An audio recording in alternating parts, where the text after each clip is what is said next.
Go on, you've got this. Jeez.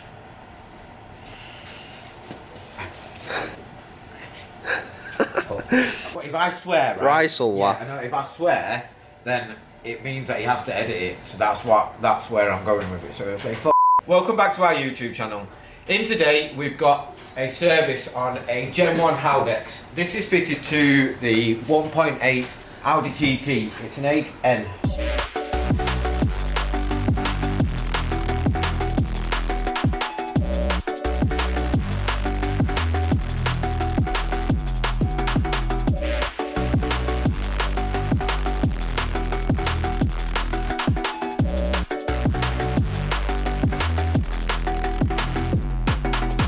So, as I said, we've got this one in. We specialise in all things Haldex here at JCR. So, whether it's a Gen 1, whether it's a Gen 5, whether it's even a Gen 6, which is coming up, but we're going to speak about that at another point, we will be able to service it for you. And today, we're going to look at the first generation Haldex that is fitted to this Audi TT, and we're going to give it an oil change. Today, we're going to be looking at this Gen 1 Haldex. So, we're just going to show you what parts there are to this. So I think if we look around here, you can see the pumps here. The filter's in a really awkward place.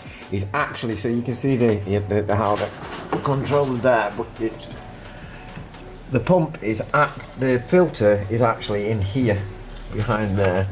So we have to use a special tool in order to get that out, but we're going to show you them in a minute. And we are going to be looking at removing the drain, which is here, Aidan. Which is a 5mm hex. So the service schedule on these is 20,000 for just the oil and 40,000 for the oil and the filter. This one, we don't know where the service schedule is actually up to on it. We don't know if there's any problems on it.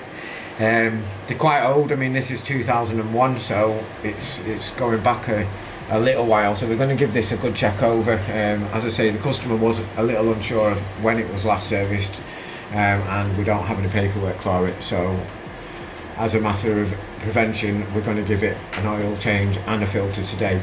As these are quite old, they are prone to wiring issues. So whilst we're in today and we're looking around it, what we're going to do is we're going to look at just all the plugs and the wires that go to the Haldex, and obviously send the signals back to the car's ECU. We'll start with some diagnostics. So we're going to start with the diagnostic tool, and the reason being is before you drop the oil on these, it has to be between 20 and 40 degrees Celsius, I think. So you can monitor that with your OBD scanner, whichever one you're using. We're going to use VCDS today. I'll show you how we do that. All-wheel drive, which is 22. And I'm just going to give a quick scan just to make sure that everything is healthy. That would be a good idea. We're in the midst of Storm Franklin after having Dudley and Storm Eunice. And our building's still here somehow. Okay, so we do have a fault code that's coming up there. We've seen this one before. I think this one is normally goes in relation to the more electrical, so maybe the fuse, maybe the wiring, but we do appear to have a fault on there.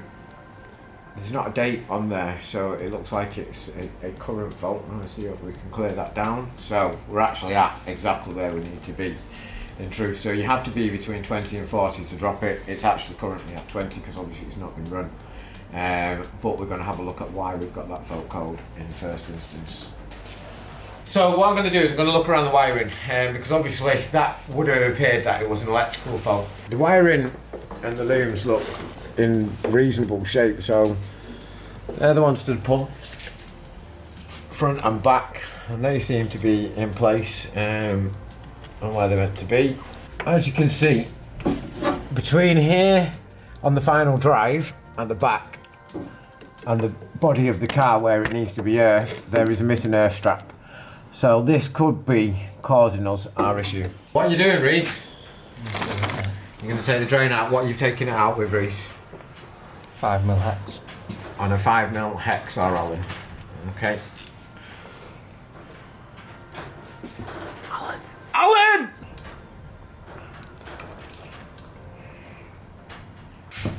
Oh, that was scary, wasn't it? Oh, that's dirty, isn't it?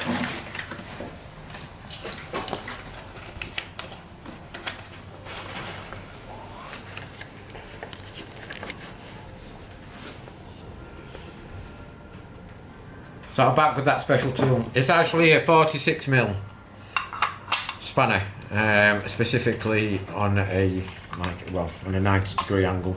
It helps you to reach in the back. As you noticed, I passed everything over to Rice to do because we're back to that Haldex stuff that smells of cat piss. So it's no longer going to be my job today. I'm not going to smell of it. Reece, do you want to get in around the back? So you know. There. Yeah. Yeah. Yep. You'll only get be able to get one little kind of turn on it, I think, at a time.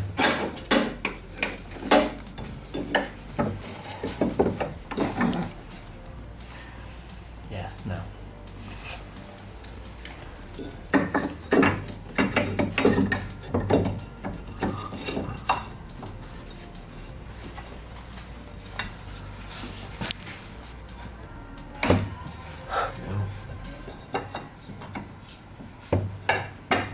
So after a short period of fiddling about, visibly, Reece has managed to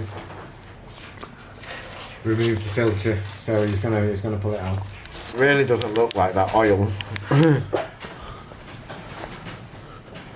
our filter has ever been out.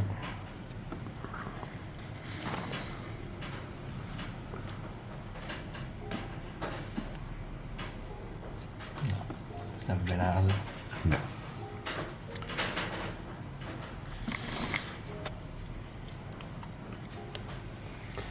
Look at the state of that oil. It's disgusting. So they only give you 275mm, but you can see not very much has come out. I think it's only like 400 and it might be 400, 450 capacity. I will put a cheat sheet on our website that you can actually go to, and you'll be able to get all the Newton meter settings, all the specific tools that you need, which part numbers you are that you're going to require, and you will be able to purchase them from us as well. So keep an eye out for the links for that. I'm going to hand that over to you. New sump plug and crush washer. You feel it, Yeah, so, and the new filter. So I'm going to get Reece to lube the new filter slightly, just in the O-ring, to make sure that we get a good seal. So one of my favourite things, Reece is going to be able to lube this up for us. Lube.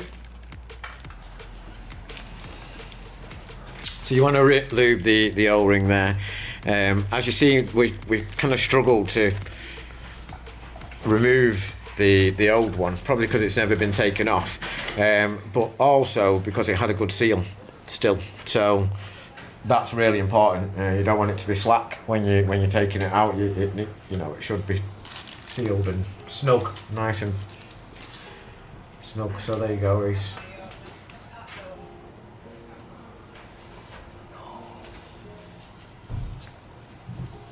So if you don't get genuine parts, you're more than likely not going to get the adapter for the fill plug that fits properly. I've seen people in other videos, and I think people that use the parts aren't for the car have struggled with this. But this one should fit directly in, but you've got to be really quick when you're filling it up to replace the drain plug quickly.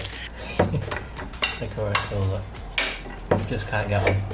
The right tool makes your job 10 times easier, let's say.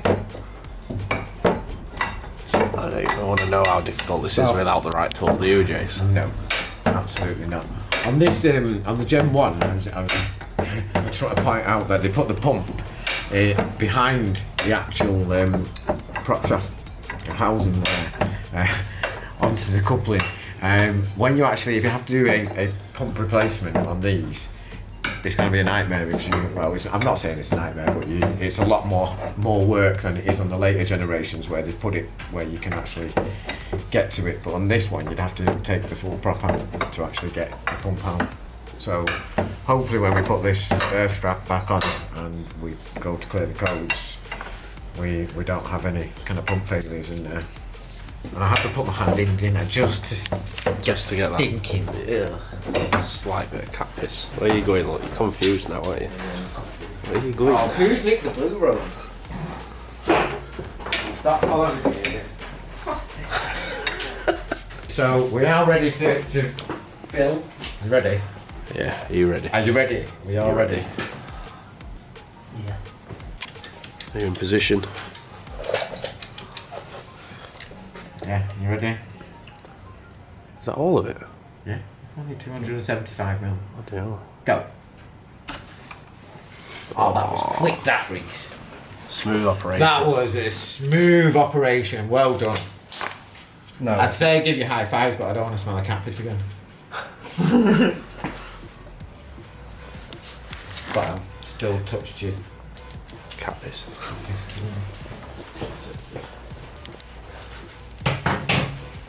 Oh, that was quick, that. What torque we're going to, Reese? 15. 15 newton meters. Newton meters. It'd be better if I could grip anything. She's full of oil, and then we just got to put the air strap on her.